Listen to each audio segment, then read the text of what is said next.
આજે દમણની ઘેલવાડ ગ્રામ પંચાયતમાં સબકી યોજના સબકા વિકાસ અંતર્ગત ગ્રામ સભાનું આયોજન કરવામાં આવ્યું હતું। આ ગ્રામ સભા નેતાજી સુભાષચંદ્ર બોઝ સ્ટેડિયમ ખાતે યોજાઈ હતી, જેમાં ઘેલવાડ સરપંચ હિતાક્ષીબેન પટેલ, ઉપસરપંચ, પંચાયત સભ્યો, પંચાયતના બીડીઓ તથા અલગ અલગ વિભાગના સરકારી અધિકારીઓ અને ગામના અગ્રણીઓ મોટી સંખ્યામાં હાજર હતા। ગ્રામ સભાના મુખ્ય આકર્ષણ રૂપે કુલ 2,50,00,000ના વિકાસલક્ષી બજેટને સર્વાનુમતે મંજૂરી આપવામાં આવી હતી। આ બજેટ ગામના સમગ્ર વિકાસ માટે વચનબદ્ધ છે।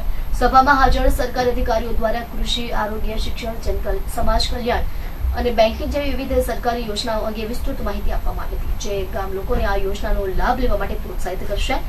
ગામના અગ્રણીઓએ રીંગણવાડા ગામની જેમ ઘેલવાડમાં પણ ઇંગ્લિશ મીડિયમના ક્લાસ શરૂ કરવાની માંગણી કરી હતી, જે વિષયને ધ્યાનમાં રાખીને ચર્ચા કરવામાં આવી હતી। આ ગ્રામ સભા ઘેલવાડના સર્વાંગી વિકાસ માટે એક મહત્વપૂર્ણ પગલું સાબિત થશે। બજેટ 2.50 કરોડનું છે અને તેમાં બધું જ આવે છે। ગ્રામનું સાફ સફાઈ પણ છે, પાણીની કંઈ બી પ્રોબ્લેમ હોય તે પણ છે, નવી એક્ટિવિટી પણ છે છોકરા માટે, બાળકો માટે, પછી ક્રિકેટનું જે બી ટુર્નામેન્ટ કરી શકે અમે તેનું પણ બજેટ છે। જીપીડીપીમાં બધું જ આવી ગયું, ટોટલ કવરિંગ કરી નાખ્યું છે। આજે બધા અધિકારી આવ્યા છે અને અલગ અલગ ડિપાર્ટમેન્ટથી અલગ અલગ લોકોએ અધિકારીએ બધાને જણાવ્યું એ લોકોનું આયોજન।